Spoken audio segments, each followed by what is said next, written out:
Praise the lord. అందరూ బాగున్నారండి. ఒక మాట చెప్తాను. మనం ప్రతిరోజు కూడా మన సమస్యలన్నీ తండ్రి పాదాల దగ్గర పెడుతున్నాము. కన్నీటి ప్రార్థన చేస్తున్నాము. ఉపవాస ప్రార్థన, 3 గంటలకు లేచే ప్రార్థన, ఇట్లా చేస్తూనే ఉన్నాము. అయినా సరే మన సమస్యలు పరిష్కారం అవ్వట్లేదు. మన ప్రార్థనకి జవాబు రావట్లేదు.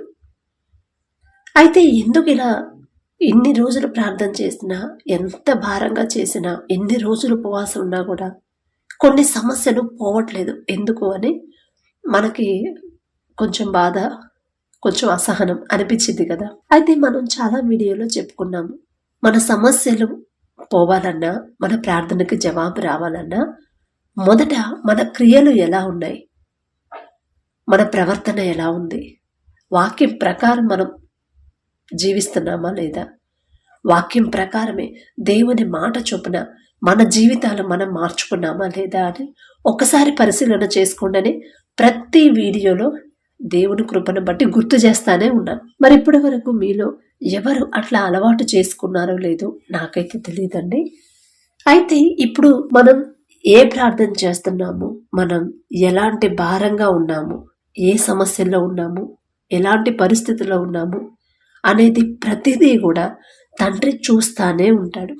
మన క్రియలు ఎలా ఉన్నాయి, మన ప్రవర్తన ఎలా ఉంది, మన మాట తీరు ఎలా ఉంది, మన చూపులు ఎలా ఉన్నాయి, మనం ఇరుగు పొరుగు వారితో ఎలా ఉంటున్నాం, మన ఇంట్లో మన కుటుంబ సభ్యులతో మనం ఎలా ఉంటున్నాం, ఇరుగు పొరుగు వారు బంధువులతో ఎలా ఉంటున్నాం, ప్రతిదీ కూడా తండ్రి చూచుచున్న దేవుడు. తండ్రి చూస్తానే ఉంటాడు. ఎందుకంటే ఈ మాట బైబిల్లో చాలా చోట్ల రాపించి పెట్టాడు తండ్రి. ఎందుకంటే మనం ఆ మాట జ్ఞాపకం చేసుకుని ఒకవేళ ఎక్కడన్నా జారిపోతుంటే, అమ్మో నా తండ్రి చూస్తున్నాడు కదా అని జాగ్రత్త పడతామని తండ్రి మన మీద జాలిపడి కనికరపడి మనల్ని ప్రేమించి కొన్ని వేల సంవత్సరాల ముందే బైబిల్లో ఆ మాటలన్నీ రాపించి పెట్టాడు. చాలా చోట్ల రాపించి పెట్టాడు. ఫస్ట్ హాగరు పెట్టింది కదా ఈ పేరు తండ్రికి, చూచుచున్న దేవుడు అని. ఆదికాండము 16వ అధ్యాయము 13వ వచనంలో హాగరు చెప్పింది కదా, చూచుచున్న దేవుడవు నీవే అను పేరు తనతో మాట్లాడిన యెహోవాకు పెట్టెను. ఎలయనగా నన్ను చూచిన వాణ్ణి నేనిక్కడ చూచి తిని గదా అని అనుకొనెను. అంటే తండ్రి పక్షపాతి కాడు. ఆయన బిడ్డలకే కాదు, అన్యులకు కూడా అందరినీ తండ్రి చూస్తానే ఉంటాడు. మనం ఏం చేస్తున్నాం, మన క్రియలు ఎలా ఉన్నాయి, మన మాట ఎలా ఉంది, మన ప్రవర్తన ఎలా ఉంది, ప్రతిదీ కూడా తండ్రి చూస్తానే ఉంటాడు. తండ్రి దృష్టి మన మీద ఎప్పుడూ ఉండిద్ది. చూడట్లేదు అనుకున్నామంటే ఖచ్చితంగా అది మనల్ని మనం మోసం చేసుకున్నట్టే. అందుకే ప్రార్థన చేసే ముందు ఒకసారి ఆలోచించండి. ప్రార్థనకి జవాబు రావట్లేదు, సమస్య పరిష్కారం కావట్లేదు, ఎంత ప్రయత్నించినా ఉద్యోగం దొరకట్లేదు, ఎన్ని ప్రయత్నాలు చేసినా అప్పులు తీరట్లేదు, ఎంత కష్టపడ్డా కూడా కుటుంబం ఆశీర్వాదకరంగా లేదు అంటే మన క్రియలు ఎలా ఉన్నాయి, మన క్రియలే మెయిన్ ఇంపార్టెంట్. తండ్రి చూస్తున్నాడు అని ప్రతి ఒక్కళ్ళ మనసులో భయము కలిగి జాగ్రత్తగా ప్రవర్తించినప్పుడే మన కుటుంబాలు ఆశీర్వాదకరంగా ఉంటాయి. మన కుటుంబాల చుట్టూ తండ్రి రక్షణ కంచె వేస్తాడు. యోబును చూశాడు తండ్రి, యథార్థవంతుడు, న్యాయవంతుడు, యథార్థపరుడు యోబు. ప్రతి విషయంలో కూడా దేవునికి నమ్మకంగా జీవించాడు. అంటే తండ్రి చెప్పిన మాట ప్రకారం జాగ్రత్తగా జీవిస్తూ ఉన్నాడు. కొన్ని సంవత్సరాల నుంచైనా కావచ్చు. అందుకే మీరు ఒక్కసారి ఆలోచించండి. బైబిల్లో ఇంకా అబ్రహాం గారు, శారమ్మ గారు ఒక చోటకి వెళ్తారు, అబీమెలెకు ఇంటికి వెళ్తారు. వెళ్ళినప్పుడు అక్కడ శారమ్మని రాజు తీసుకెళ్తాడు కదా. ఆమె విషయంలో ఆ ఇంటిలో ఉన్న అందరి స్త్రీలు ఉంటారు కదా, వాళ్ళందరి గర్భాన్ని తండ్రి మూసేశాడు. ఎందుకంటే ఆమెకి ఏ హాని తలపెట్టకూడదు, ఆమె విషయంలో తప్పుగా ప్రవర్తించకూడదు, శారమ్మ విషయంలో ఎవరు కూడా తప్పుగా ప్రవర్తించకూడదని వాళ్ళ ఇంటిలో ప్రతి గర్భాన్ని తండ్రి మూసేశాడు. అంటే వాళ్ళు ఎక్కడికి వెళ్తున్నారు, తండ్రి బిడ్డలు ఏం చేస్తున్నారు, ఎవరింటికి వెళ్ళారు, ఎలా మాట్లాడుతున్నారు, ప్రతిదీ కూడా తండ్రి చూస్తానే ఉన్నాడు. అబీమెలెకు మనసులో ఏముంది, ఒకవేళ అబీమెలెకు నా బిడ్డ విషయంలో తప్పుగా ప్రవర్తిస్తాడేమో అని ముందుగానే తండ్రి ఒక పనిష్మెంట్ అయితే ఇచ్చేసాడు కదా. కానీ అభిమేలకు ఏం చెయ్యడు. అయ్యా నేనేం చేయలేదు, నేను అసలు ముట్టుకోలేదయ్యా అంటే, నువ్వు ముట్టుకోకపోవడం కాదు, నేను నీకు ఆ మనసు ఇవ్వలేదు, నిన్ను ముట్టుకోనివ్వకుండా నేను ఆపానని తండ్రి చెప్తాడు. అంటే ఏదైనా తండ్రి మాత్రమే చేయగలడు. ఒక్కో సమయంలో ఇస్సాకు భార్య లేయా ఉంది కదా, ఆమెనే చూశాడు. చూసి ఆమెని సపరేట్ చేసి చూస్తూ ఉంటారు కదా, అంటే ద్వేషిస్తూ ఉంటారు. లేయా ద్వేషింపబడుట చూచి ఆమె గర్భమును తెరిచెను. ఆదికాండము 29వ అధ్యాయం 31వ వచనం. అంటే మనం ద్వేషింపబడుతున్నా అది తండ్రి చూస్తానే ఉంటాడు. మనల్ని ప్రేమించబడుతున్నా మనం, అది తండ్రి చూస్తానే ఉంటాడు. మనం ఎక్కడికన్నా వెళ్ళినా వాళ్ళతో మన ప్రవర్తన ఎలా ఉంది తండ్రి చూస్తానే ఉంటాడు. మన శత్రువుల్ని మన చేతికి అప్పగించాలన్నా తండ్రే చేయాలి. అందుకే ప్రతి విషయంలో కూడా తండ్రి చూస్తున్నాడు అని భయము కలిగి ఉండండి. అప్పుడు ఇక మన సమస్యకి పరిష్కారం రాదు, మన ప్రార్థనకి జవాబు రావట్లేదు అనే ఆలోచనే పెట్టుకునే పని ఉండదు అసలు. తండ్రి చూస్తున్నాడు. మనం ఒకవేళ వేరే మాట్లాడకూడని మాటలు ఏదైనా మాట్లాడాల్సి వచ్చినప్పుడు భయమేసి మనల్ని మనం కంట్రోల్ చేసుకుంటాం. ఎందుకంటే ఆ మాట నా తండ్రి వింటాడు. ఎందుకంటే అహరోను మిరియం ఇద్దరు కలిసి మోషే గారి మీద మోషేకి విరుద్ధంగా మాట్లాడతారు కదా, అప్పుడు ఎవరిన్నారు? తండ్రి వింటాడు. మనం ఏం మాట్లాడినా తండ్రి వింటాడు. ఏ పనులు చేసినా మన క్రియలు తండ్రి చూస్తానే ఉంటాడు. ఏదైనా సరే మన జీవితంలో మంచి జరగాలంటే తండ్రికి మనం ఖచ్చితంగా లోబడాల్సింది. ప్రతి విషయంలో తండ్రి మీద ఆధారపడాలి. తండ్రి చూస్తున్నాడు అని ఏదైనా తప్పు చేయాల్సిన సమయం వచ్చినప్పుడు ఆ పరిస్థితి నుంచి తప్పించమని తండ్రిని ప్రార్థన చేయాలి. ఖచ్చితంగా తండ్రి తప్పిస్తాడు. పాపపు ఆలోచనలు వస్తున్నాయా, అది కూడా తండ్రికి తెలుసు.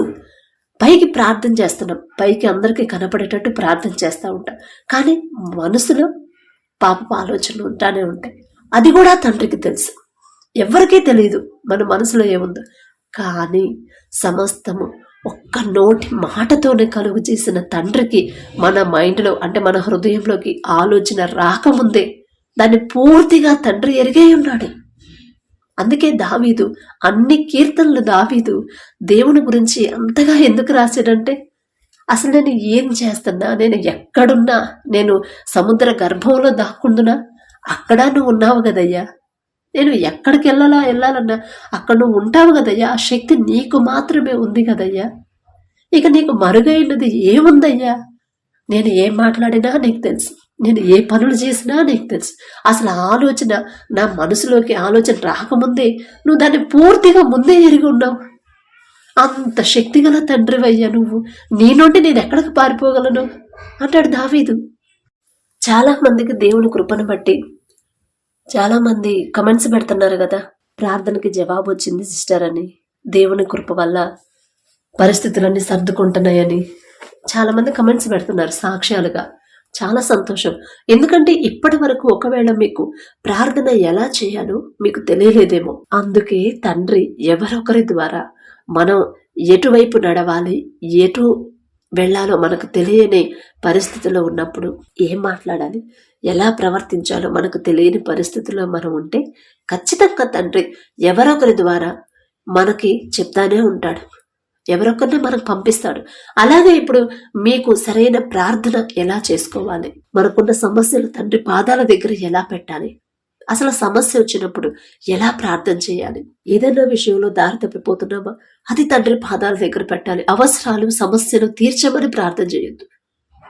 చేసిన తప్పు ఒప్పుకునే ప్రార్థన తండ్రికి కావాలి. నేను తప్పు చేయలేదు అని అస్సలు అనుకోవద్దు. ఎందుకంటే ఎవ్వరునూ లేరు, ఒక్కడునూ లేడు, నీతిమంతుడు ఒక్కడు కూడా లేడు. అందరూ పాపము చేసి దేవుడు అనుగ్రహించు మహిమను పొందలేకపోతున్నారని నేను చెప్పలేదండి. బైబిల్లోనే తండ్రి రాపించి పెట్టాడు. అంటే ఎవ్వరూ నీతిమంతులు కాదు.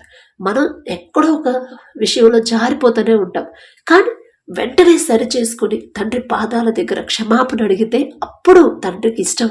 అది పడితే ఎంత ఇష్టమో తండ్రికి.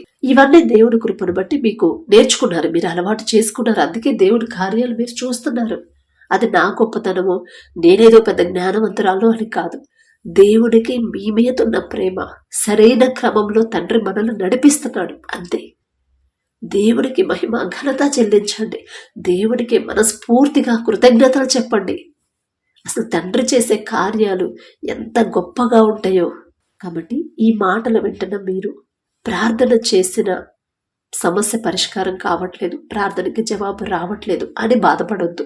మీ క్రియలు ఎలా ఉన్నాయి, మీ మాటలు ఎలా ఉన్నాయి, మీ ప్రవర్తన ఎలా ఉంది ఇరుగు పొరుగు వారితో. మనం జాబ్కి వెళ్తే అక్కడ ఆఫీసులో ఎవరినైనా మనం చులకనగా చూస్తున్నామా, వాళ్ళు బాధపడేలా మనం మాట్లాడుతున్నామా, ఎవరైనా అవసరతలో ఉంటే వాళ్ళకి మనవంతు సహాయంగా ఎంతో కొంత, మొత్తం వాళ్ళ సమస్య తీర్చలేకపోవచ్చు కానీ ఎంతో కొంత సహాయం చేయగలుగుతున్నారా లేదా, ఇవన్నీ జాగ్రత్తగా తండ్రి పరిశీలన చేస్తూ ఉంటాడు. జాగ్రత్తగా తండ్రి చూస్తూ ఉంటాడు. అందుకే ఈ విషయాల్లో మనం ఖచ్చితంగా జాగ్రత్తగా ఉండాలి. ఉంటేనే మన దాకా ఏ సమస్యలు రావు, రానివ్వడు తండ్రి.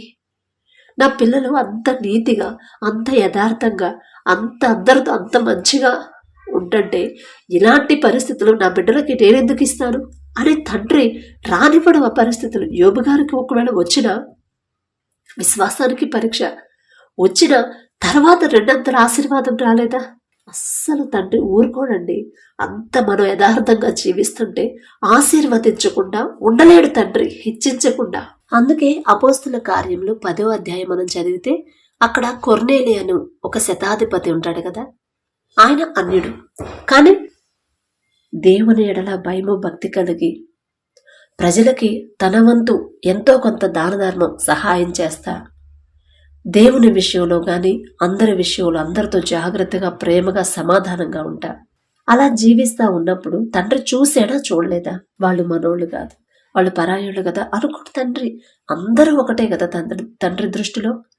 చూసి అప్పుడు పేతురు గారిని పంపిస్తారు కదా, నీ ప్రార్థనలు నీవు చేయు ధర్మ కార్యంలో దేవుని సన్నిధికి చేరాయని ఆ వాక్యం మనం చదువుకుంటాం.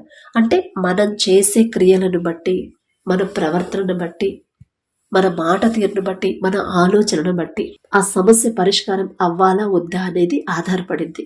ప్రతి విషయంలో చేసే ప్రతి పనిలో కూడా జాగ్రత్తగా ఉండండి. తప్పు చేయాల్సి వస్తే మొదట తండ్రి చూస్తున్నాడు. ఎవ్వరూ నన్ను చూడకపోవచ్చు, ఎవ్వరికి ఈ పని నేను చేయడం తెలియకపోవచ్చు, కానీ నన్ను సృష్టించిన నా తండ్రి చూపు ఎప్పుడు నా మీదే ఉంటుంది. ఎందుకంటే మనం ప్రార్థన చేసుకుంటున్నాం, ఆ అవకాశం తండ్రి మనకి ఇచ్చాడు. మరి ప్రార్థన చేసుకునేటప్పుడు తండ్రి దృష్టిలో మనం ఉండవా? ఖచ్చితంగా ఉంటాం. కాబట్టి జాగ్రత్తగా ఉండండి. తండ్రి చూస్తున్నాడు, చూశాడు.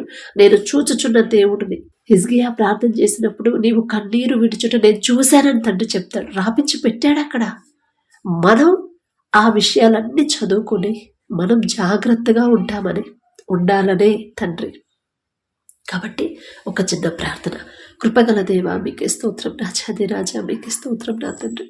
వాక్యం ద్వారా నా ప్రభ, మీ మాటల ద్వారా నా తండ్రి మమ్మల్ని బలపరుస్తున్న దేవా మీకే స్తోత్రం నా తండ్రి. ఒకవేళ ఈ మాటలు వింటున్న బిడ్డలు నా ప్రభ ఇప్పటి వరకు మీరు చూస్తున్నారు అని తెలియక ఏదైనా విషయంలో పొరపాట్లు చేస్తుంటే దయతో క్షమించండి.